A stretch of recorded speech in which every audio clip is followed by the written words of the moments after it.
हाँ जी विद्यार्थियों, स्वागत है आप सभी का अपने YouTube channel global science academy में। I am Mannu Kumar and in this video we will continue the video just before it. Let's start the video. Class 12th NCERT mathematics lesson 6 application of derivatives, जिसमें हम लोग प्रश्नावली 6.1 कर रहे थे। और जैसा कि आपको याद भी है कि प्रश्नावली 6.1 का क्वेश्चन नंबर 1 से लेकर के क्वेश्चन नंबर 10 तक हम लोग पार्ट 1 में कंप्लीट कर चुके हैं। और आज इस पार्ट में अर्थात पार्ट नंबर 2 में स्टार्ट करना है हम लोग को क्वेश्चन नंबर 11 से। और क्वेश्चन नंबर 11 से लेकर के 18 तक, मतलब जो आपके शेष क्वेश्चन हैं उसका सोल्यूशन आप जानेंगे।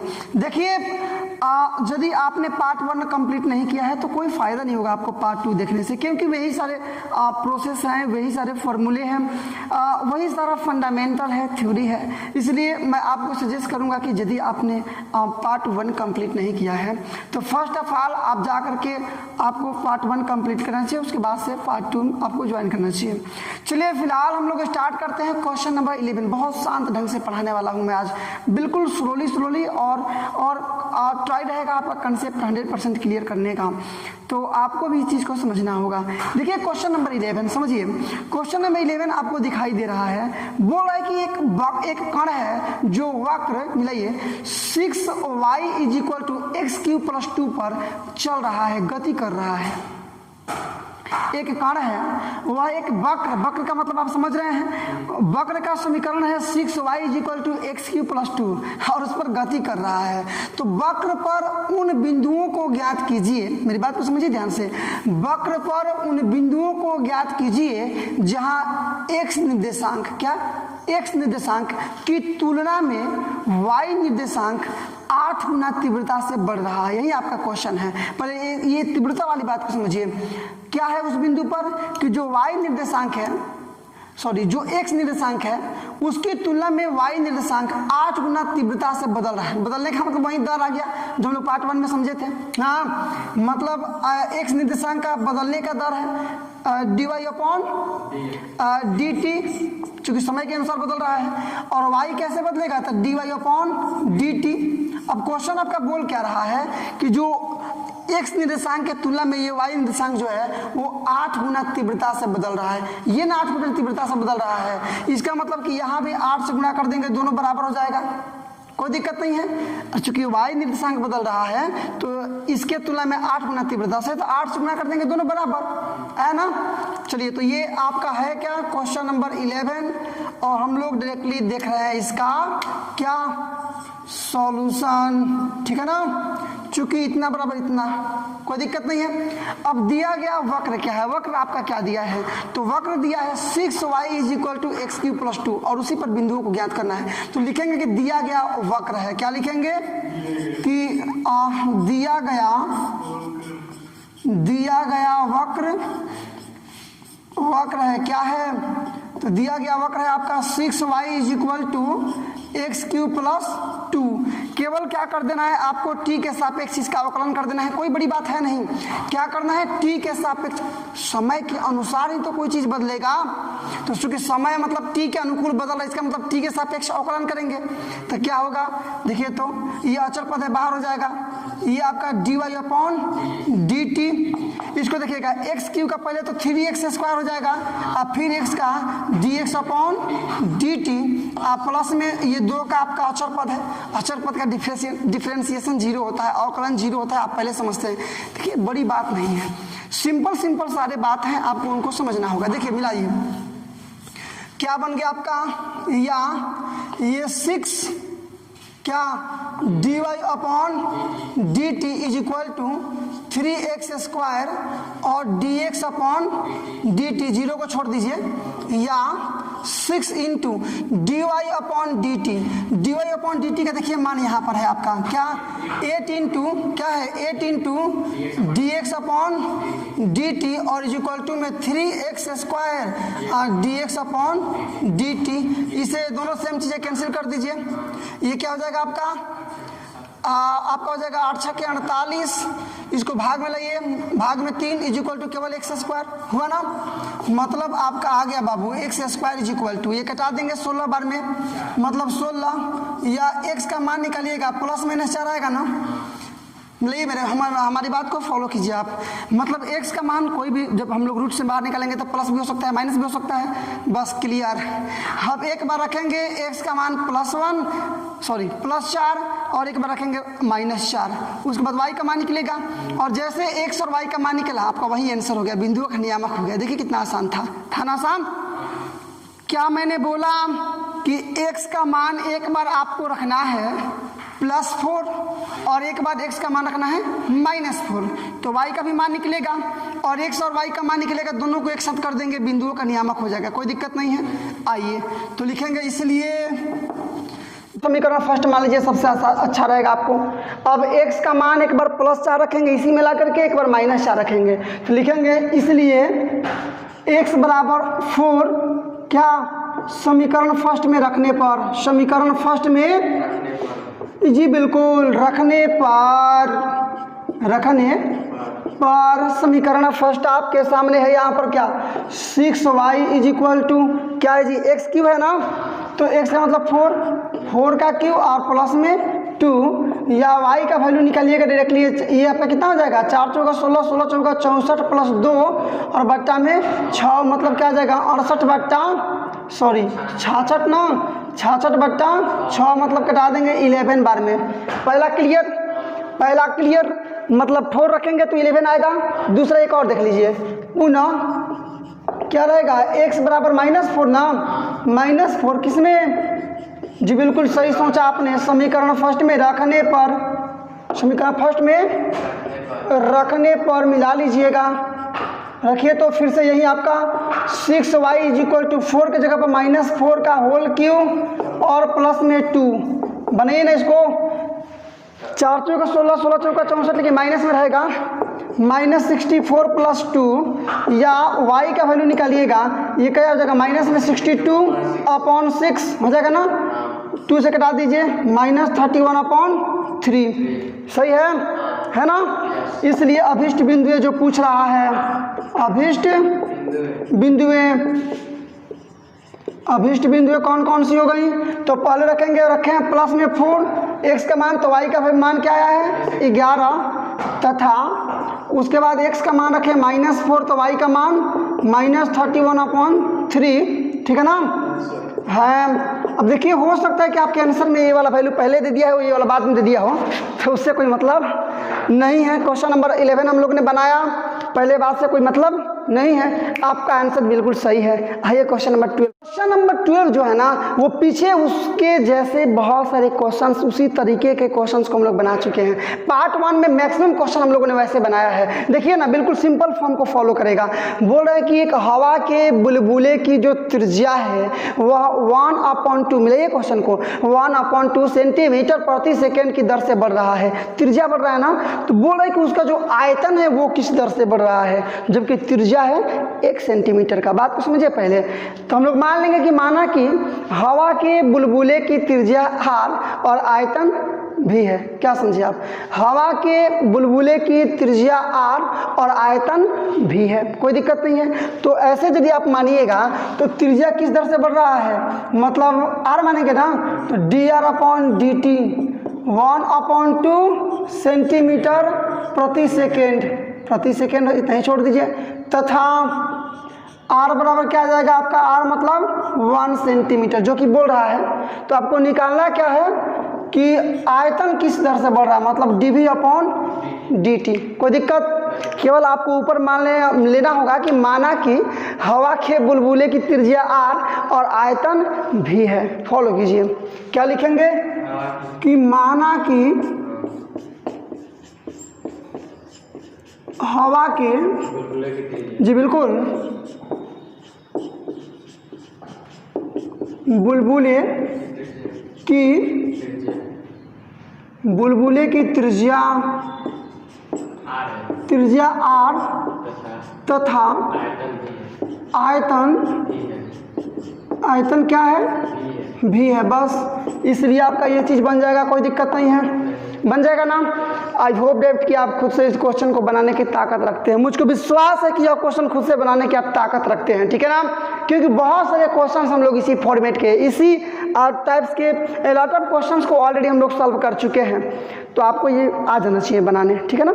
आइए फिलहाल इसको मैं करके दिखा रहा हूँ। इज इक्वल टू डी, पहले भी का मतलब क्या है, हवा का बुलबुला।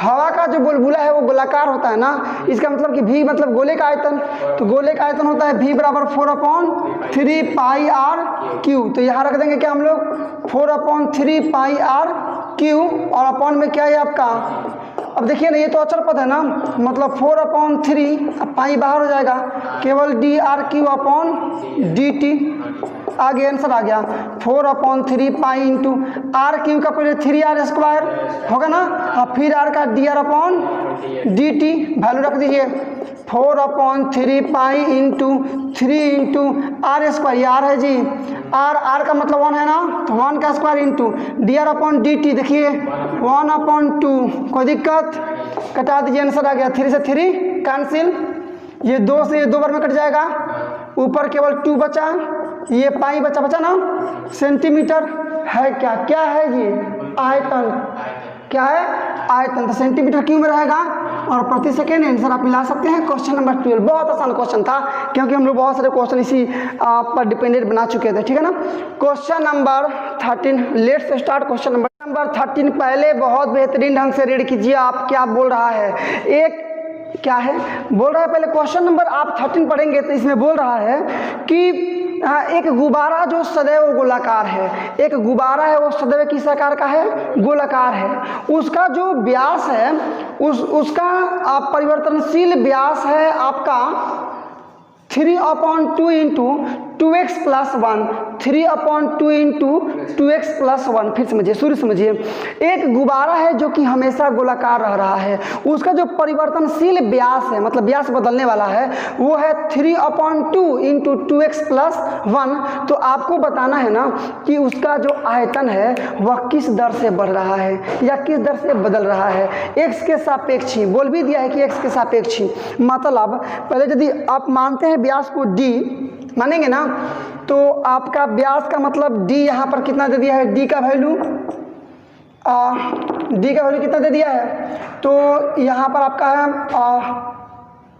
3/2 इंटू 2x प्लस 1, ये d का वैल्यू रहा ना, इसलिए r निकाल लेंगे आप, तो क्या जाएगा 3/2, अब भाग दे देंगे 2 से, इंटू 2x प्लस 1, मतलब ये 3/4 इंटू 2x प्लस 1, ये r का वैल्यू रहा। निकालना क्या है आपको, तो निकालना है dv अपॉन dx, क्योंकि आयतन परिवर्तन की दर निकालना है, लेकिन x के हिसाब से आपका क्वेश्चन वही बोल रहा है।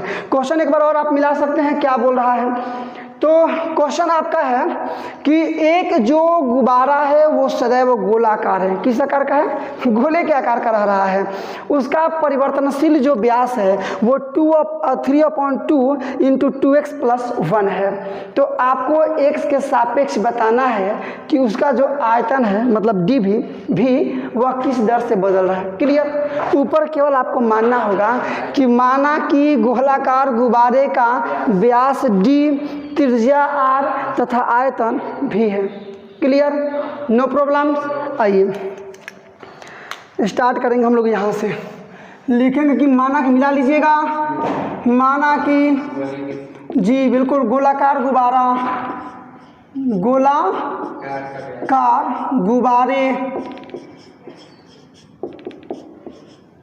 गुब्बारे का व्यास क्या है, d, त्रिज्या r तथा लास्ट आपको बच गया आयतन ना, आयतन क्या है, आयतन भी है, इसलिए यहाँ पर दैट्स क्लियर हो गया।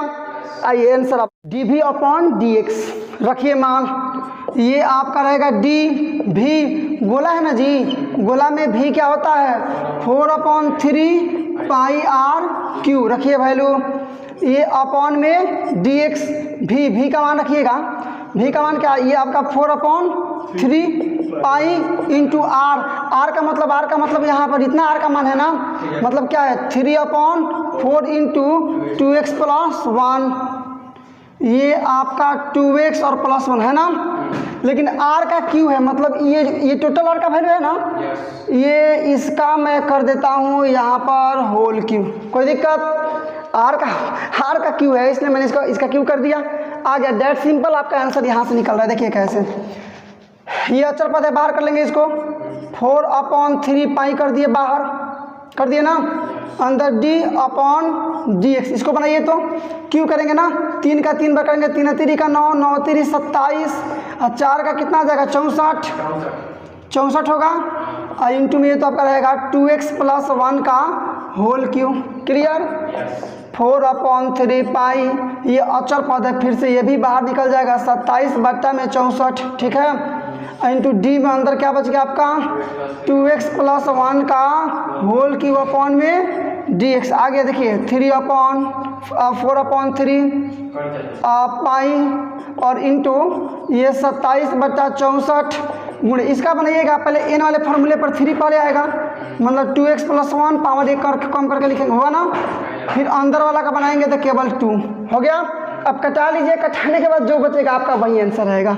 कटाइए तो 3 से 3 कैंसिल, इसे कटा लीजिए 16 बार में ना, क्या बच गया आपका 16 बार में, सॉरी ये आपका 27, ये बचा आपका, देखिए यहाँ पर देखिए, ये हम इसको भी कटा सकते हैं 8 बार में।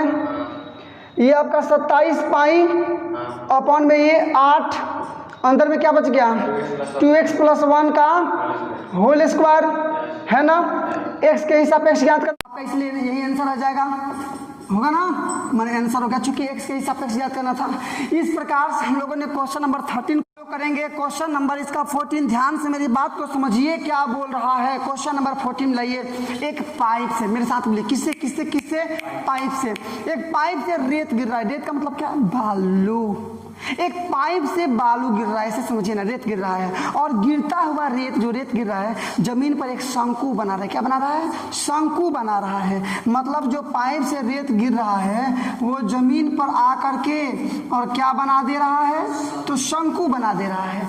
ये आपका शंकु हुआ, ये रेत का आकार हो गया, मतलब ऐसे गिर के शंकु बना रहा है, जिसकी जो ऊंचाई है, ये ऊंचाई आधार की त्रिज्या की छठा भाग है। तो इसको ऐसे बनाइए, ऊंचाई जो है ना आर बड़ा दिखाई देना चाहिए, ठीक है ना, आर बड़ा दिखाई देना चाहिए according to the question and situation. अब यहाँ देखिए, एक पाइप से रेत गिर रहा है और गिरता हुआ रेत जमीन पर एक शंकु बना रहा है, यही शंकु का आकार बना रहा है, यहाँ से गिर रहा है बालू। किस दर से गिर रहा है, तो 12 घन सेंटीमीटर प्रति सेकेंड, मतलब उसका आयतन बढ़ रहा है ना, 12 घन सेंटीमीटर प्रति सेकेंड। इसकी जो ऊंचाई है ना वो आधार की त्रिज्या का छठा भाग है, मतलब ये जो है ना आर, ये आर हो गया, तो ये वाला आपका क्या हो जाएगा ऊंचाई, इसका छठा भाग, मतलब r/6, यही हुआ इसका मतलब। तो बोल रहा है कि उसकी ऊंचाई किस दर से बढ़ रही है। अरे मान लीजिए कि बालू गिरते जाएगा तो चूंकि बढ़ रहा है, इसका पूरा आकार बढ़ रहा है, तो ऊंचाई भी तो बढ़ रहा होगा। तो ऊंचाई किस दर से बढ़ रहा है यही आपसे पूछ रहा है, जबकि ऊंचाई ये है आपका 4 मीटर या सेंटीमीटर देख लेते हैं, जबकि उसकी ऊंचाई है 4 सेंटीमीटर, कोई दिक्कत नहीं है, 4 सेंटीमीटर। आइए क्वेश्चन को एक बार और समझिए, बहुत ध्यान दीजिएगा इस फिगर पर। क्वेश्चन नंबर 14 बोल रहा है ना कि एक रेत एक पाइप से 12 घन सेंटीमीटर प्रति सेकेंड की दर से नीचे गिर रहा है। क्लियर। गिरता हुआ रेत जमीन पर एक शंकु बना रहा है, जिसकी ऊंचाई आधार की त्रिज्या का छठा भाग है, मतलब छठा भाग मतलब समझिए रहे, छठा भाग है। तो बोल रहे कि उसकी ऊंचाई किस दर से बढ़ रही है, ऊंचाई तो बढ़ेगा ना, बालू लगातार गिरते जा रहा है तो आकृति बढ़ रही है, तो ऊंचाई भी तो बढ़ रहा होगा। तो ये जो ऊंचाई है वो किस दर से बढ़ रहा है, जबकि उसका ऊंचाई दे दिया है 4 सेंटीमीटर, कोई दिक्कत नहीं है। तो हम लोग मान लेंगे यहाँ क्या क्या मानना पड़ रहा है, ध्यान दीजिए, जोड़ दीजिए। माना कि बनने वाले शंकु की त्रिज्या r, ऊंचाई h तथा आयतन v है। क्लियर, यही मानना होगा। जब इतना आप मान लीजिएगा तो क्या आपको प्राप्त होगा, तो पहला चीज कि, इसलिए आपको पहला चीज क्या मिल जाएगा कि यहाँ पर पहले h = h, मतलब ऊंचाई 4 सेंटीमीटर, कोई दिक्कत नहीं है, चलेगा। उसके बाद से ये जो h है वो है r अपॉन क्या है 6, इसमें आधार चूंकि ऊंचाई है वो आधार की त्रिज्या का छठा भाग है, या इसी से आपको ऐसे इधर ले लीजिए, मतलब 6h is equal to R, मतलब h का वैल्यू हो जाएगा 4 सेंटीमीटर और r हो जाएगा आपका 6h। कोई दिक्कत नहीं है। आयतन बढ़ रहा है मतलब तथा लास्ट कर लेते हैं आपको, आयतन मतलब dv अपॉन dt, समय के हिसाब से ना बढ़ रहा है, कितना बढ़ रहा है, कितना है ये, तो 12 घन सेंटीमीटर प्रति सेकेंड। बस यही तो क्लियर है आपका क्वेश्चन, केवल आपको मानना होगा क्या। एक बार और मैं इसको क्वेश्चन को समझा देना चाहूँगा, क्योंकि ऐसा मुझको फील हो रहा है कि आप हमारी बात को पूरी तरह समझ नहीं पाए हैं। एक पाइप से रेत गिर रहा है 12 घन सेंटीमीटर प्रति सेकेंड की दर से, आयतन बढ़ रहा है, इसका मतलब ये वाला आपका ये है। उसकी जो ऊंचाई है वो हमेशा आधार की त्रिज्या का छठा भाग है। जो ऊंचाई है h वो आधार की त्रिज्या का छठा भाग है, मतलब r/6, इससे ये निकल गया। तो बोल रहा है कि इसकी जो ऊंचाई है वो किस दर से बढ़ रहा है, जबकि ऊंचाई दे दिया है 4 सेंटीमीटर। क्लियर। मान लीजिए, जो मानने के लिए हम लोग बात कहे हैं पहले ही लिख लेंगे कि माना कि बनने वाले शंकु की त्रिज्या r कमा ऊंचाई h तथा लास्ट आपका आयतन बच रहा है ना, आयतन क्या है तो v है, इसलिए आपका ये हो जाएगा। बस कोई दिक्कत नहीं, यही से आपका निकल जाएगा जी। निकालना है आपको कि ऊंचाई किस दर से बढ़ रही है, मतलब dh अपॉन dt, ये नहीं निकालना है, तो ये खुद यहाँ से आ जाएगा, कोई दिक्कत नहीं है, आपको मिल जाएगा। लिखिएगा, या शंकु बना रहा है ना, शंकु का आयतन क्या होता है 1/3 पाई r स्क्वायर h। शंकु का आयतन होता है 1/3 पाई r स्क्वायर h। इसी को लगाएंगे यहाँ पर। d v का वैल्यू बोलिए तो 1/3 पाई r स्क्वायर h अपॉन में dt बराबर में केवल 12, यूनिट छोड़ दे रहे हैं। अब यहाँ तक यदि आपने हमारी बात को समझ लिया है तो इसके बाद क्वेश्चन का सॉल्यूशन निकालने में आपको बिल्कुल समस्या नहीं होगी, ये मेरा दावा है। क्योंकि इसके बाद जो काम करने हैं, जो वर्क्स आपको करने हैं कंप्लीट, उसको आप बखूबी समझते हैं पहले से ही। आइए, या 1/3 पाई अचर पद है, बाहर कर लीजिए, हो गया बाहर। d अंदर r का वैल्यू निकाल चुके हैं 6h, क्या निकाल दिए हैं 6h। अगुणे में ये पहले से h है ना, ये स्क्वायर आएगा आपका r स्क्वायर, तो r का वैल्यू 6h, तो 6h स्क्वायर है तो स्क्वायर, अगुणे में एक और h बचा है, क्लोज कर लीजिए, अपॉन में dt बराबर में 12। ऊपर मैं क्या लिखूंगा अभी बोल दे रहा हूँ, 1/3 पाई d, ये 6 के 36 h स्क्वायर, मतलब 36 h स्क्वायर और गुणे h बट्टा dt बराबर में 12 हो जाएगा ना, यही काम रहेगा वहाँ पर। आइए, मतलब आपका 1/3 बाहर है इंटू d, ये 36 h स्क्वायर इंटू एक और h अपॉन में dt is equal to 12। Answer आपका आ चुका है, केवल कैलकुलेशन करके फॉर्मेट को पूरा करके आपके आंसर तक मैं आपको पहुंचा रहा हूं। ये 1/3 पाई, ये देखिए ना, इंटू ये जो 36 अचर पद है बाहर कर लीजिए, अंदर d h स्क्वायर के h में गुणा करेंगे h क्यू अपॉन में dt इज इक्वल टू 12, या ये 1/3 पाई 36 इंटू एच क्यू का पहले हो जाएगा 3h स्क्वायर, फिर h का निकालिएगा तो डी एच अपॉन में D T is equal to 12। कटा दीजिए आप, इससे ये कटाएंगे कितना बार में, ये 12 बार में कोई फायदा नहीं था, इसे भी ये कटा सकते थे डायरेक्टली, कोई दिक्कत नहीं। चलिए गुणा कर लीजिए इसको, तो ये हो जाएगा आपका ये 36 पाई एच स्क्वायर, एच का वैल्यू बोल दीजिए, एच का वैल्यू आपको यहाँ होगा 4 सेंटीमीटर, तो 4 का square into D H upon D T is equal to 12। आइए डायरेक्टली मान निकालेंगे, D H upon D T is equal to 12 upon ये 36 पाई इंटू ये 4 से कितना हो जाएगा 16 होगा ना। आंसर आपका कंप्लीट रहेगा यही, ये 12 तिहाई 36, ऊपर कुछ नहीं तो 1, नीचे गुणा कर लीजिए 48 हो जाएगा ना। 48 पाई ये क्या है, एच है ना, एच का मतलब लंबाई है केवल सेंटीमीटर और सेकेंड के दर से बढ़ा है, चूंकि ये नीचे टी है। ये आपका आंसर कंप्लीट। देखिए इधर ध्यान दीजिए, क्वेश्चन नंबर 14, कैलकुलेशन आपको करना ही पड़ेंगे। कैलकुलेशन तो आपको हर हाल में करना है। अब डिपेंड योरसेल्फ कि आपका कैलकुलेशन कितना स्ट्रांग है। यदि आपका कैलकुलेशन स्ट्रांग है और पार्ट नंबर 1 को आपने कंप्लीट किया इस वीडियो का, तो फिर प्रत्येक क्वेश्चन का हल बनाने के लिए आप खुद से उसके लिए आप कैपेबल हैं, आप खुद से उसको बना सकते हैं। ठीक है ना। क्वेश्चन नंबर 14 कंप्लीट किया हम लोग। अब क्वेश्चन नंबर अब आपका 15 मिला। ये बहुत आसान क्वेश्चन, छोटा क्वेश्चन है। क्वेश्चन नंबर 15 और 16 दोनों सेम टाइप का क्वेश्चन है। क्वेश्चन नंबर 15 को बना लीजिए आप, क्वेश्चन नंबर 16 खुद से बना लीजिएगा। और यदि मैं क्वेश्चन नंबर 16 को बना दूं, आप क्वेश्चन नंबर 15 को खुद बना लीजिएगा। फिलहाल मैं चूंकि वीडियो को कंप्लीट करना चाह रहा हूँ, करना ही है मुझको, इसलिए मैं दोनों क्वेश्चन का हल आपको दूंगा। देखिए बोल क्या रहा है कि एक वस्तु के x इकाइयों के उत्पादन से संबंध कुल लागत CX रुपये में, जहाँ CX बराबर मिला सकते हैं आप, CX बराबर कुछ वैल्यू दिया है, मिला लीजिएगा। तो बोल रहा है कि कुल सीमांत लागत ज्ञात कीजिए। सीमांत लागत ज्ञात करना है आपको। क्या ज्ञात करना है? सीमांत लागत। यदि मान लीजिए कि कुल मिलाकर के 17 इकाइयों का उत्पादन किया जा रहा है। देखिए इस क्वेश्चन को मैं एकदम सिंपल भाषा में पहले समझाने का प्रयास करूं, आपके और मेरे भाषा में इंटरचेंज करने का प्रयास करूं, रूपांतरित करने का प्रयास करूं, तो आपको ऐसे समझाऊंगा कि कुल मिलाकर के एक वस्तुओं का उत्पादन किया जा रहा है, तो उसका कुल लागत है CX रुपया। कोई दिक्कत? जहाँ CX का मान दे दिया है, तो बोल रहा है कि सीमांत लागत आपको ज्ञात करना है यदि 17 इकाइयों का उत्पादन किया जा रहा है। आइए बैक टू द क्वेश्चन, यहाँ मिलाइए। CX बराबर, मैं बार बार बोल रहा हूँ कि CX का मान कुछ दिया है। क्या दिया है? तो यही दिया है। CX बराबर 0.007 x³ minus 0.003 x square plus 15x plus में 4000। कोई दिक्कत? क्लियर?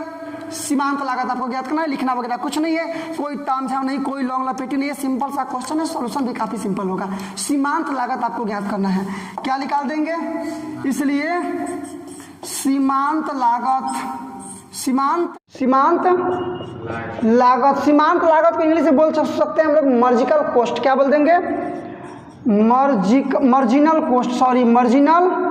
कॉस्ट। मतलब इसको डायरेक्टली हम लोग बोल सकते हैं क्या? मार्जिनल मतलब MC। अब समझ में, तो MC बराबर हो जाएगा मार्जिनल कॉस्ट आपका D, और यही आपका CX रहेगा अपॉन में DX। बस क्लियर। मतलब जो CX का मान दिया है इसका केवल आप डिफरेंशिएशन कर देंगे, इसका अवकलन निकाल देंगे, तो x इकाइयों का सीमांत लागत निकल जाएगा। कितना आसान है। तो आपको निकालना है 17 को का, x की जगह पर केवल 17 वैल्यू रख देंगे, आपका आंसर क्लियर हो गया। कोई दिक्कत? आइए सबसे पहले जो हम लोग CM निकाल रहे हैं, तो D और CX की जगह पर ये सारा मैं वैल्यू बोलूँगा, अपॉन में DX। आप समझ लीजिएगा, बहुत सिंपल है। आई होप डेट कि आप बहुत अच्छी तरह से हमारी बात को अंडरस्टैंड कर चुके हैं। मतलब केवल आपका डिफरेंशिएशन निकाल देना है CX का। Any problem? मतलब इसी चीज़ को मैं ऊपर थोड़ा फिर से लिखना चाहूँ। निकाल के हम लोग रहे हैं सीमांत लागत, मार्जिनल कॉस्ट। ठीक है ना। D CX का वैल्यू मैं यहाँ लिखूंगा। अभी आप नीचे CX देखे थे अपने बुक में भी आप मिला सकते हैं। 0.007 x³ minus 0.003 x square plus 15x और प्लस में 4000 और अपॉन में आपका DX। कुछ आपको करना नहीं है, केवल x के सापेक्ष रिस्पेक्ट टू x के सापेक्ष आपको डिफ्रेंशिएट कर देना है, मतलब अवकलन कर देना है। तो यहाँ आपका इस प्रकार से बनेगा। क्या बनेगा? 0.007 x³ का डिफ्रेंशिएशन करना n वाले फॉर्मूले पर, 3 पहले आएगा और जो एक्सपोनेंट है मतलब पावर 1 कम करके लिखेंगे, मतलब 3x स्क्वायर माइनस 0.003 और x स्क्वायर का केवल 2x और प्लस में 15x का केवल 15x, आपका 1 हो जाएगा। क्लियर? कोई दिक्कत नहीं है, हुआ ना। अब जो आपने अभी तक निकाला यह x इकाइयों का सीमांत लागत निकाला। ये आपका क्वेश्चन नीचे कॉर्नर पे बोल क्या रहा है कि कुल मिलाकर के 17 इकाइयों का उत्पादन किया जा रहा है, मतलब x का वैल्यू आपको रखना है 17। समझे ना। तो लिख देंगे इसलिए x बराबर 17 रखने पर सीमांत लागत ना जी, सीमांत लागत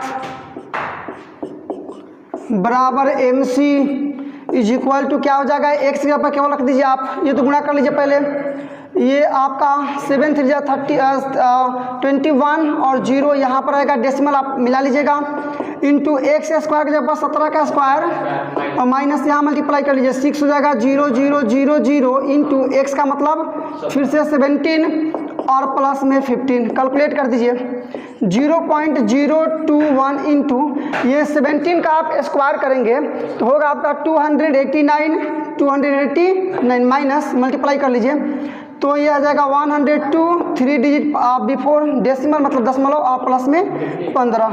अब इसको आप यहाँ मल्टीप्लाई कर लीजिएगा तो आप मल्टीप्लाई करेंगे तो आपका आएगा 6.069 माइनस ये आपका जीएम का तेवर रहेगा 0.12 और प्लस में, अब क्या कर लीजिएगा इन दोनों को जोड़ करके तो ये आपका कितना आएगा, जितना आएगा उसको इसमें से इसको घटा लीजिएगा तो आपका बनेगा 20.967 मतलब आपका यहाँ आप खुद से कर सकते हैं, इन दोनों को ऐड करेंगे आप देखिए ना तो आएगा 21.069, इसमें से आप सब्ट्रैक्ट कर लेंगे 0.102 को तो आपका रिजल्ट आ जाएगा 20.967, ठीक है ना। रुपया में दिया है, रुपया आपका आंसर कंप्लीट। क्वेश्चन नंबर ये 15 का क्वेश्चन नंबर 16 और ऑलरेडी मैं बोल चुका हूँ क्वेश्चन नंबर 16 और 15 दोनों का तरीका आपका सेम है, दोनों का फंडामेंटल सेम है, बेसिक बात आप समझ चुके हैं, कैलकुलेशन आप खुद से निकाल लेंगे। देखिए क्वेश्चन को पहले मिलाइए, बोल रहा है किसी वस्तु के x इकाइयों के विक्रय मूल्य से संबंधित कुल आय है आपका RX रुपया में दे दिया है, ठीक है ना, जहाँ RX बराबर है आपका 13x square plus 26x plus में 15, एम आई राइट। बोल रहा है ना कि सीमांत आय ज्ञात कीजिए, जबकि मान लीजिए कुल वस्तुएं उत्पादित की जा रही है चाहे बेची जा रही है 7 मतलब x का मान 7 आपको रखना है, ठीक है ना। सीमांत आय आपको ज्ञात करना मतलब मार्जिनल रेट आपको यहाँ ज्ञात करना है और वैसे भी आपका R के फॉर्म में ही दिया है, मतलब आप समझ सकते हैं कि MR लिखेंगे, वहाँ C के फॉर्म में था तो MC लिखे थे, यहाँ R के फॉर्म में है तो MR लिखेंगे, कोई दिक्कत। फिर एक बार और क्वेश्चन को समझ लीजिए, यदि इस क्वेश्चन को और बेहतरीन ढंग से मैं समझाना चाहूँ आपके और अपने भाषा में इसको रूपांतरित करना चाहूँ तो आपका क्वेश्चन कुछ इस प्रकार से बनेगा कि कुल मिलाकर के वस्तुएं जो x वस्तुएं उत्पादित की जा रही हैं तो उनका कुल उनके विक्रय मूल्य के बाद कुल लागत बन रहा है आपका, कुल आय बन रहा है RX रुपया में, जहां RX कितना द्वारा प्रदत्त है तो 13x square plus 26x plus 15। तो कह रहा है कि यदि मान लीजिए x का वैल्यू 7 है तो कुल सीमांत आय क्या होगा, तो इसका केवल हम लोग कर लेंगे डिफरेंशिएशन और x की जगह पर रख देंगे 7, आपका आंसर आपके सामने कुछ मिनटों में, ठीक है ना। चलिए स्टार्ट करते हैं। निकालना क्या है आपको, सीमांत आय लिख लेंगे, इसलिए क्या सीमांत आय आप इसको लिख सकते हैं मार्जिनल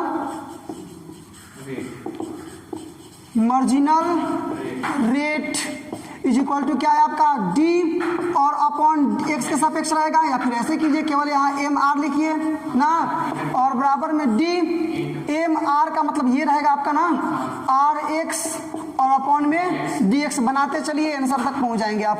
RX का वैल्यू बोलिए 13x square plus 26x plus 15, ये क्लोज कर लेंगे अपॉन में dx। देखिए अब डिफरेंशिएशन करना आप बहुत बखूबी आप जानते हैं, क्योंकि जो पिछला आपका प्रीवियस जो लेसन है 5 मतलब सांतत्य और अवकलनीयता, उसमें हम लोग अवकलन बहुत अच्छी तरह से सीखे हैं। ए लॉट ऑफ फॉर्मूले आपके सामने आए और उन फॉर्मूलों का उपयोग करके कैसे कैलकुलेशन करेंगे इसकी जानकारी आपने लिया। यहाँ उसी फॉर्मेट को फॉलो करते हैं, फिलहाल ज़्यादा कोई फॉर्मूला यहाँ यूज नहीं है, केवल n वाला फॉर्मूला यूज है। मतलब 13 आपका रहेगा 13, x स्क्वायर का जानते हैं कि 2x प्लस 26 और x का 1 अचर पद का 0, मतलब ये आपका 26x और प्लस में 26, इसलिए x बराबर क्या रख देंगे 7 रखने पर, यही रखना है ना आपको, रखने पर M R is equal to रख दीजिए, तो ये आपका गुणे में केवल 7 प्लस में 26, आंसर आपका आ गया, गुणा कर दीजिए।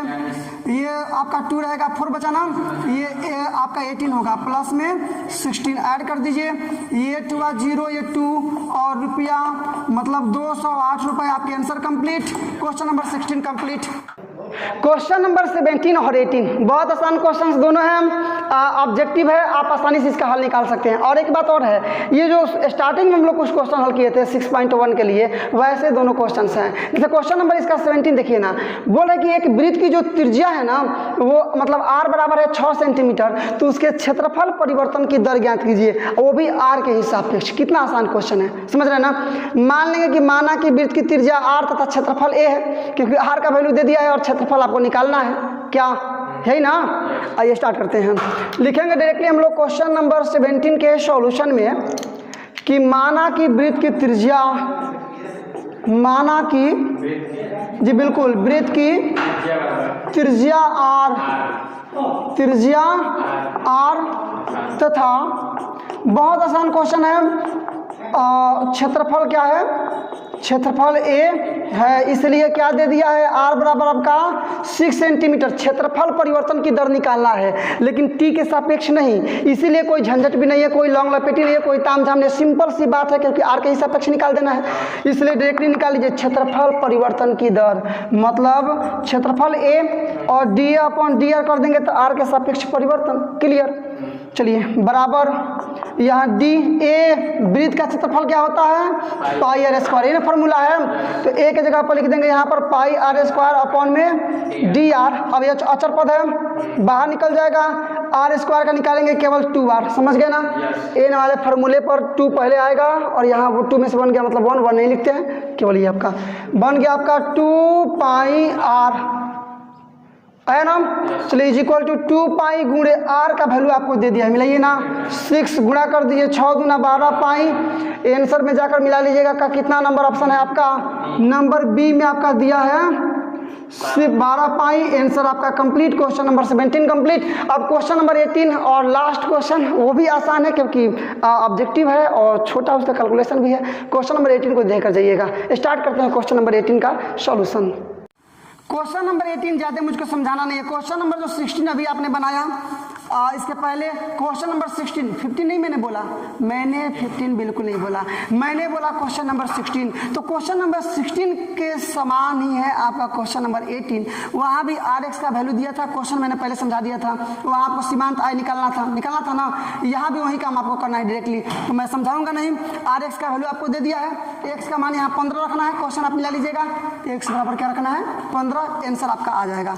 निकालिए तो डायरेक्टली, इसलिए एम आर डायरेक्टली समझ लीजिए, सीमांत आय, कोई दिक्कत नहीं है। तो डी यहाँ आर एक्स अपॉन में डी एक्स। चलिए आंसर आपका यही से आएगा, केवल डिफ्रेंसिएशन निकाल लेने के बाद एक्स की जगह पर एक्स का वैल्यू आपको रखना है 15, मतलब 15 बनाते हैं, बराबर डी, इसका वैल्यू यहाँ पर है 3x स्क्वायर प्लस में 36x और plus 5 into upon D x बना लीजिए।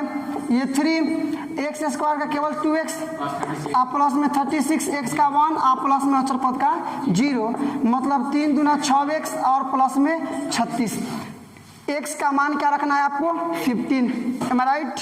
आइए इसलिए क्या लिखेंगे कि x बराबर 15, जी बिल्कुल, रखने पर क्या हो जाएगा आपका M R is equal to 6 into ये आपका 15 प्लस में 36, 15 छक्के 90, 90 और प्लस में 36, मतलब 126 रुपया। आंसर मिला लीजिएगा, ऑप्शन कितना है आपका, नंबर डी में सही आंसर है आपका, नंबर डी रहेगा आंसर। इसके साथ आपने काफ़ी बड़ी उपलब्धि हासिल की। बड़ी उपलब्धि इस प्रकार से कि जो आपका लेसन यहाँ 6 है, एप्लीकेशन ऑफ डेरिवेटिव, इसका प्रश्नावली 6.1 हम लोगों ने 100% कंप्लीट किया, जिसमें क्वेश्चन नंबर 1 से लेकर के क्वेश्चन नंबर 18 तक के प्रत्येक प्रश्नों का हल काफ़ी सरल और आसान शब्दों में मैंने आपको बताया। आई होप डेट कि आप हमारी बात को और हमारे प्रोसेस को बहुत ज़बरदस्त 100% कंसेप्ट को क्लियर करते हुए आप समझे होंगे। ठीक है। तो इस प्रकार से ये वाला जो आपका प्रश्नावली है 6.1 ये पूरी तरह से कंप्लीट हुआ। तक देखने के लिए आपका बहुत बहुत धन्यवाद। ऐसे ही लगातार नॉन स्टॉप और हाई लेवल एजुकेशनल वीडियो को पाते रहने के लिए सब्सक्राइब कर डालो इस वर्ड लेवल एजुकेशनल चैनल को। और यदि आपने चैनल को सब्सक्राइब कर लिया तो वाकई में आपने काफी उत्साहवर्धक, उत्तेजक और प्रेरक कार्य किया है। अब एक काम और आपको करना है, लाइक करो इस वीडियो को ताकि पता चले कि दुनिया को इस प्रकार की वीडियोज लाइक हैं। और इसके बाद से all your social media group like WhatsApp, Facebook, Instagram इत्यादि पर शेयर करो इस वीडियो को ताकि पता चले कि दुनिया को अब पता चले कि इस प्रकार के एजुकेशनल वीडियो अब यूट्यूब पर आने स्टार्ट हो गए हैं। और बोर्ड एग्जामिनेशन की तैयारी करने वाले विद्यार्थी घर पर बैठ करके ही उत्साहवर्धक और संतोषजनक तैयारी कर सकते हैं। तो चलिए आज के लिए बस केवल इतना ही। मिलते हैं अब अगले वीडियो में कुछ नए प्रश्न के साथ, कुछ नए एनर्जी के साथ, कुछ नए मुद्दे के साथ। तब तक के लिए बेस्ट ऑफ लक। जय हिंद।